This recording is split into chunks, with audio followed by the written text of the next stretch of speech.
Right, morning all. Bit of pressure first speaker. If I don't do well, you're probably going to go home, hopefully not. Before we kind of kick off, I just wanted to have a bit of a show of hands. Who here would say they have really, really good relationships with their hiring managers?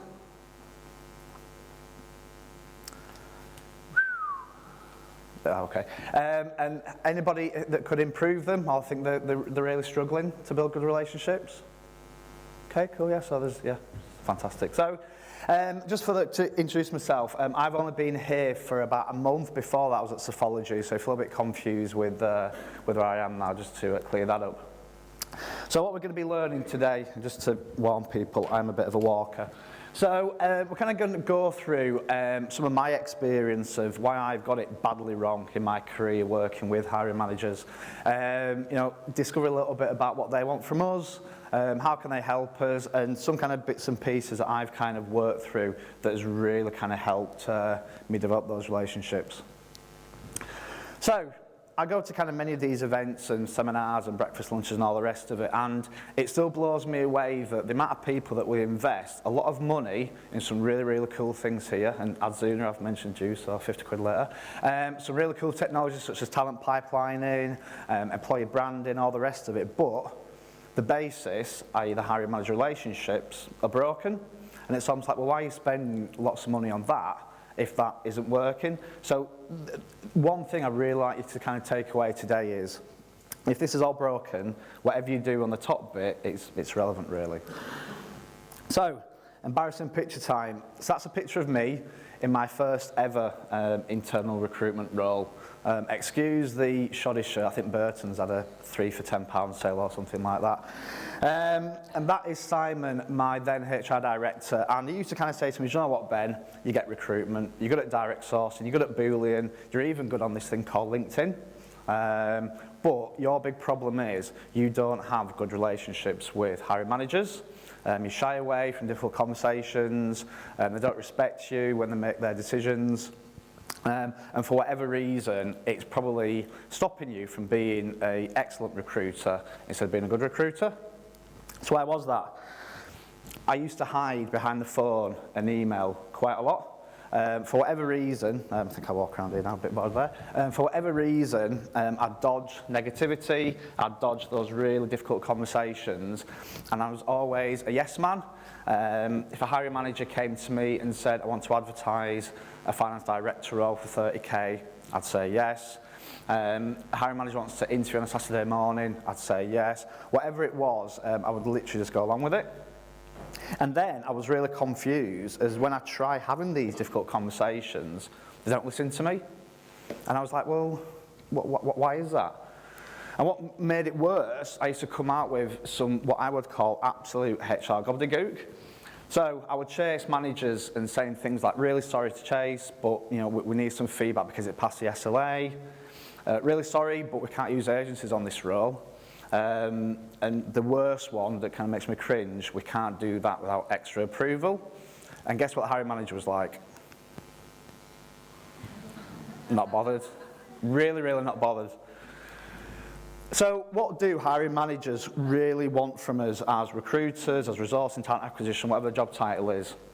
Very simply, they want good people, they want it quickly, easily, and they don't want it to affect the day job too much. That's it. It'd be great if you have good relationships. It's great if you can include them in other bits and pieces, but at the end of the day, that is all they want from us. So how can they help us in our day job? So whenever I do kind of events like this, I always like to ask opinion to kind of leverage what I'm thinking. And a couple of weeks ago, I touched base with a few people on Twitter to ask them the eternal question, who owns recruitment? Is it the recruitment team or is it the hiring manager? And I kind of collated all those comments and those feelings, and this was the general kind of position that came back. We own and manage the recruitment process. However, hiring managers are responsible for recruiting. I've already seen a couple of kind of faces smirking there. And that's probably a good one to pick up on the round table afterwards. Who actually owns recruitment? Is it us? Is it them? And who's responsible at the end of the day for bringing people into the business? So another area that I think is really important when we're looking at how a hiring manager can really help us is analysing the hiring life cycle as a whole. So I've picked out the kind of main bits, and one thing that I hear a lot of recruiters always say is, yeah, but I haven't got enough time, only if they're helped. Well, actually, hiring managers do want to get involved a lot more. The problem is sometimes we don't let them. So I've highlighted a few bits and pieces where I think we can probably include hiring managers a lot more. So the F word, I don't mean swearing, forecasting. There's nothing more than a hiring manager coming to you saying, hi, I need 60 delivery drivers next week. Thanks for the heads up. You know, so if we involve the hiring managers a lot more, so for example, JDs, how many of us here have to recruit with really old JDs and never get updated? How many of us have to interview using templates from 2007 because no one's updated? You're nodding, yeah. You know, so I think it's a case of we need to involve hiring managers more, and we need to highlight to them that we are not responsible for hiring in their team. It's them. Going all the way around to onboarding. So for me, we should be encouraging our hiring managers to keep in contact with their candidate. We should be encouraging them to get them in for what I call a soft opening, a social event or something like that. Now the big one for me, and if you've ever kind of seen me on LinkedIn or Twitter rabbiting on, employer branding's my kind of thing. Even though we speak to candidates on a daily basis, we review CVs, we get involved in the offer, all the rest of it, for me, hiring managers are one of the biggest pieces of your employer branding equity. If they get it wrong, or they give a bad impression of your organisation, the damage is done. It doesn't matter if you give the candidate a really, really nice call afterwards. It doesn't matter if you send them a nice letter apologising. It's broken. And for me, is this a little red thing? Oh, it is.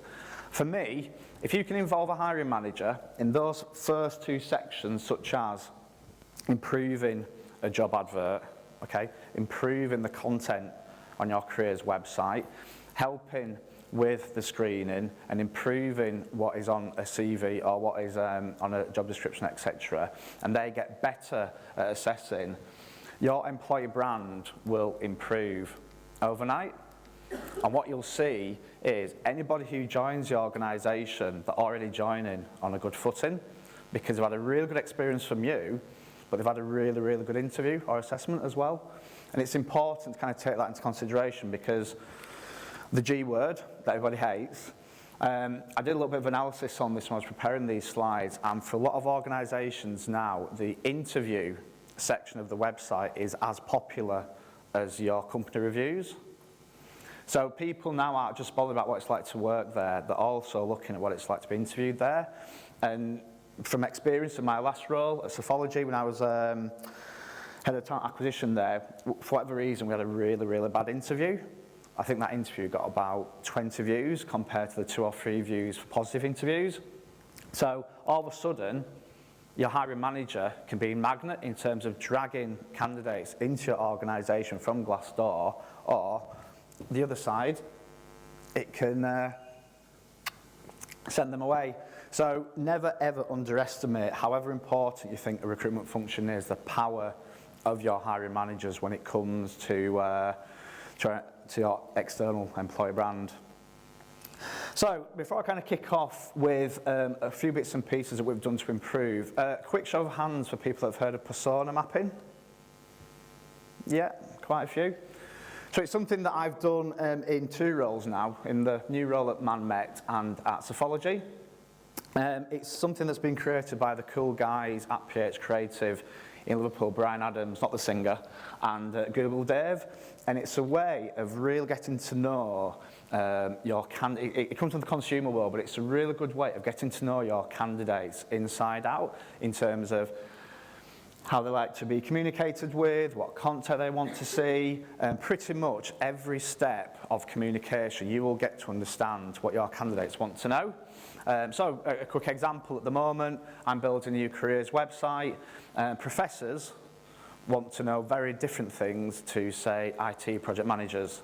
And I'm thinking retail professionals, I think we have Yodel in the building, will probably want different content to, say, a warehouse or logistics professional. So this is a really, really good way of getting into your candidate's mindset of how they think, how they feel, and how they want to be communicated with. So I was thinking, if we do that for candidates, we can probably do that for hiring managers as well. So we adapted persona mapping to find out a little bit more about our hiring managers. And you can see from the diagram there, it's not rocket science, it's quite simple questions. It's almost like a little bit of a qualification for a hiring manager. And we trialled it with John, our CTO. So you can see here, kind of obviously top level. It's come up through the ranks, for those who know your IT terminology. His average day involves CEO, his team, systems crashing, whoops, and leading the department. He's been hiring for about 20 years, so he's quite experienced, so we don't need to patronise him. He knows what it's all about. He hates the time it takes because he's quite time conscious. He's a little bit worried that his assessment skills aren't great, and the best time to meet him is early doors or late doors.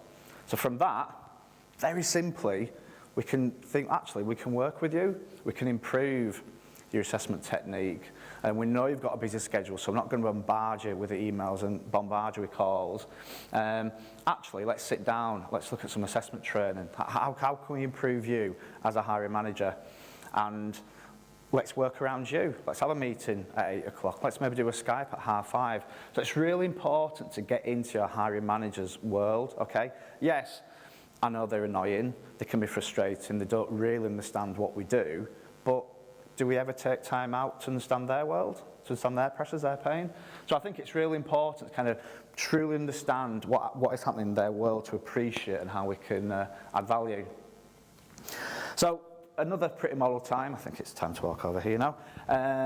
So this is something that I kind of put together in my kind of years of internal recruitment. Very, very simply, 4 ways that you can build absolutely stonkingly amazing relationships with the hiring managers.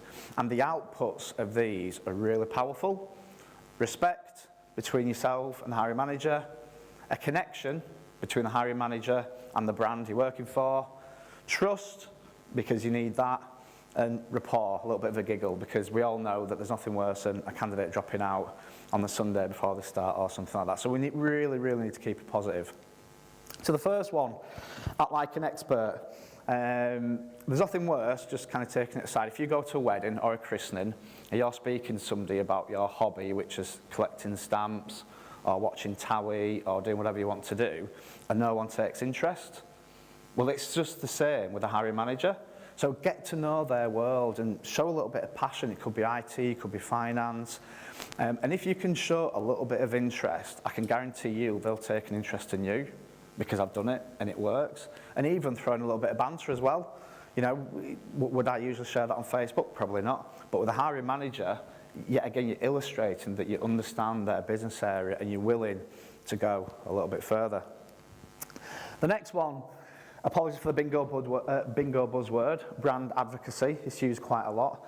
For me, this is where a lot of organisations are really realising now that although Indeed, Reed, JobSite, they're really good job boards, but the best job board that you have is your hiring manager on LinkedIn or your hiring manager on Twitter. If you can almost release their passion for the brand, the technology, the industry, whatever you're doing, and get them to share their thoughts online. So I put some of the common ones on there. Obviously, you've got WordPress, which is for blogging. Podcasts are massive now. If you can kind of get them to release some blogging, content, a conversation with a candidate, thought leadership, all of a sudden, people become aware of Yodel, people become aware of the brand, and that will lead, obviously, into interest, leads, and hopefully applications. But the one thing that I will say to caveat this is you need to keep it human. You know, social media isn't a corporate annual general board meeting or whatever. People don't speak in, you know, it's the real world. So if you are engaging with your hiring managers to do this, let them be themselves. You know, forget the words policy, forget the words governance, forget the words social media, rules and regs, get it in the bin. Just get them to be themselves, and they will be the best magnet that you have when it comes to attracting talent. This is an example of something that we did at Sophology. Cost us 250 quid. We got some of our developers to go to a hackathon in Manchester. They didn't once mention the words hiring, recruitment, vacancies, whatever. They just talked about their passion, their love for tech, their love for development. And at the end of the event, we had 2 or 3 people coming up to us saying, can we come and meet you? And that resulted in one hire, 250 quid. Now, anybody here who hires devs, an agency fee is what, 6, 7, 8 grand, something like that. So if you can kind of really get them to get in front of people and tell their story, it is a really, really powerful thing to do. So the next one, and this is probably the most difficult one, and this is one thing that I've challenged with I've real challenged with in my career. So these are some of the things that we probably kind of throw out sometimes to hiring managers, you know, and how many times do we just say, no, we can't do that, we'll struggle to do that, it's not really what we do. And one thing that I've learned is, instead of just saying the no's and we can't do that, focus on the why, and almost turn a negative into a little mini coaching session. So all of a sudden, those 3 things that I was going to say have turned into little coaching sessions. You know, there are no candidates, that's a bad way of saying it, but it's a really, really tough market to recruit for at the moment. Can we tweak something? Can we change the job description? The reason why we need to interview this week is because these candidates, they don't exist. And if we've gone to the market saying that we urgently need you, and then we say we can interview you in 79 weeks' time, our reputation's going to suffer. And last but not least, okay, so they've had 9 face-to-face interviews already. They've met President Trump. They've met Angela Merkel, but you want to do a psychometric test as well. Why is that? You know, question and kind of coach them along the reasons why we don't want to do things. And I'm a big, big fan of sharing all the data that you have. So don't be scared to show things like your candidate NPS if you use that. You know, discuss what's happening in the market, what are the noisy neighbours next door doing. And don't be scared to really kind of look at what are the really burning issues at the moment. So we did a lot of psephology, and we're just starting to kick off now around combating unconscious bias and the reasons for this. You know, don't be scared to hit the true issues head on, because if you can illustrate to them that you're passionate about improving the process, which will in turn improve their hires, yet again, they'll only have more respect for you. And the last one, on Saturday, it was International Top Gun Day, so I thought I'd bang this in. Keep it positive. You know, as I said earlier, we know that recruitment is a very, very tough gig. And if you can have a really good relationship with a hiring manager, you buy each other coffee, buy each other cookies, or whatever it is, when the kind of going gets tough, you know, stay positive and kind of see it through. So yeah, so that's pretty much it really. There's nothing here that is rocket science, there's nothing here that is massively difficult. I'm a big, big fan of marginal gains. So instead of doing the big project implementation or transformation piece, just look for your little 1% improvement in terms of communications, how you kind of do this stuff. So remember the basics, you know. It's okay spending lots of money, but if you haven't got good relationship, communication, stakeholder management, it'll all fall down. Don't hide behind a phone. You know, you're a subject matter expert in what you do. Show that, get in the hiring managers' faces and have some really, really good conversations. Remember what they want, you know, don't waste their time on frivolous HR, SLAs that we need to stick to. And show them and highlight their responsibility to hire people. We might own the process, but at the end of the day, it's not my responsibility for you to improve your team by hiring people. I can help you, I can give you documentation, and we can even offer the candidate. But at the end of the day, it's your team, it's your strategy, so that's something that you need to do. And try persona mapping, you know, get to really know, probably good if candidates, but in regards to hiring managers, get to know what makes their life pain, how can we improve that, and how can we add value. And last but not least, you know, remember the 4 easy ways that will bring you respect, better connection, high level of trust, and last but not least, a level of rapport as well. And I hope that was interesting. Thank you very much for your time.